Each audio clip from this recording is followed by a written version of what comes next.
Welcome everyone, my name is Zach, and I have now owned my Tesla Model 3 for a full year and driven over 12,000 miles with it. So in this video, I'm going to explain 5 things that I really like about the car, and 5 things that I don't really like about the car. I bought my long-range dual-motor Tesla Model 3 almost exactly a year ago, and I like to think that I put it through its paces since then, including a 4,000-mile winter road trip, many ski trips, and long dirt roads. Alright, let's start with 5 things that I don't like about the Tesla Model 3. Number 1, over-the-air updates can be really annoying if you live in an apartment. There's really no way for me to park my car close enough to my apartment in order to pick up my own Wi-Fi signal and download the update through that. And I don't have unlimited data on my phone, so using that as a hotspot is going to cost me more money. And what I don't understand is why I cannot download these updates over the built-in LTE connection. I can use that connection to stream unlimited music, YouTube, and Netflix, but I can't use it to download an update for the car. So it really doesn't make any sense to me why I have to use Wi-Fi to download these updates. And using a public Wi-Fi spot to update my car just seems a little sketchy to me. And the other option is parking at a Tesla service center, because I've heard that the car will automatically connect to their Wi-Fi network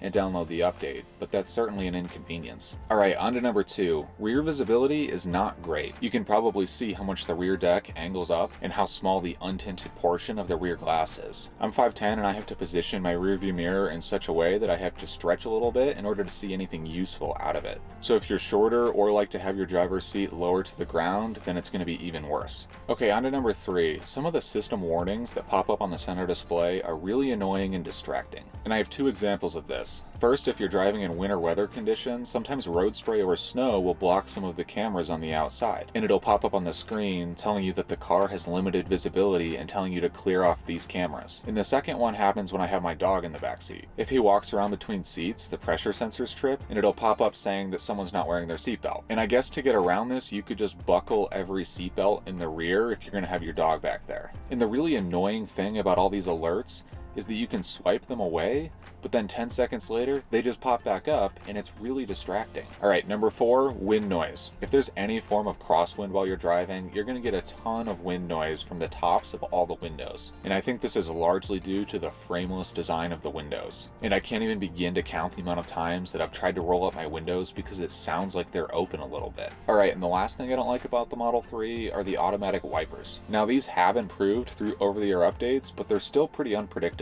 I have found that with heavy or moderate rain, they do pretty good, but in winter conditions or light rain, they really struggle to find the right speed, and I end up doing it manually a lot. And with snow hitting the windshield and melting, they almost never automatically start. So those are the 5 things I don't like about the Tesla Model 3, and you'll probably notice that I didn't talk about build quality. And that's because I wanted to focus this more on the design of the car. And I've already made a video talking about the build quality issues with my Tesla Model 3, and yes, they do exist. So I'll link that video up there and somewhere down there in case you want to watch that. And if you own a Model 3, let me know down below if you have any other dislikes with the car, or if you have any solutions to the ones I've listed. And before we jump into 5 things that I really like about the car, don't forget to hit the like button and subscribe if you're enjoying the content.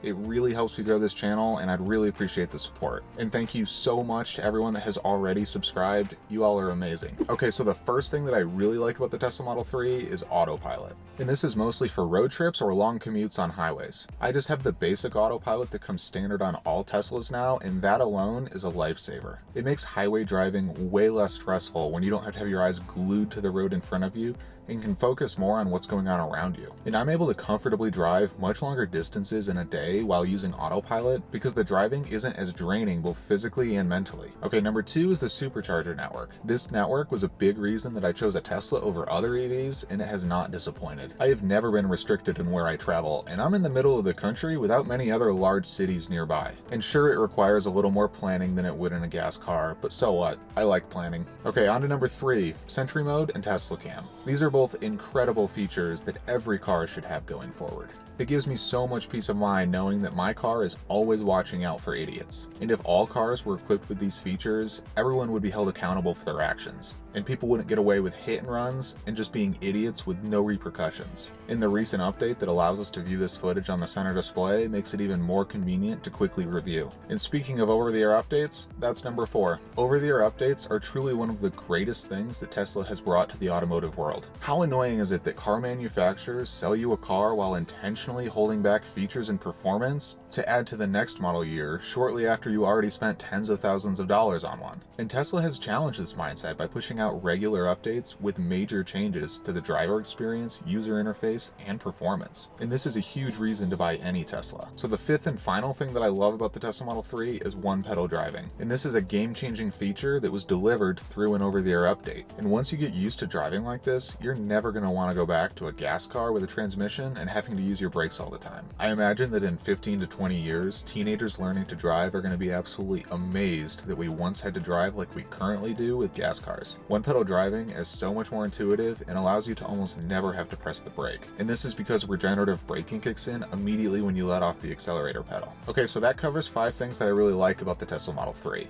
And I didn't even talk about acceleration because everyone already knows how much fun that is. For me, I think it's safe to say that the pros vastly outweigh the cons when it comes to the Tesla Model 3. The amount of features, technology, and performance that you get for the price is pretty incredible. And the negatives are certainly annoying at times, but no car is going to be perfect, and there are always going to be things that could be improved. I have thoroughly enjoyed my Tesla Model 3 over the past year and fully accept that it's not perfect. And the good news is that with over-the-air updates, some of these annoying things can actually be fixed, or at least improved. And not many cars on the road today have this opportunity. But that's all for today. Make sure you like the video if you enjoyed it, and subscribe if you want to learn more about living with an electric vehicle. Like I said at the beginning of this video, I don't baby this car, so if you want to see how it holds up in all sorts of situations, stay tuned. And if you're thinking about buying a Tesla and this video helped you out, consider using my referral link in the description below, and we'll both get 1,000 supercharging miles. Regardless, thanks for watching and see you next time.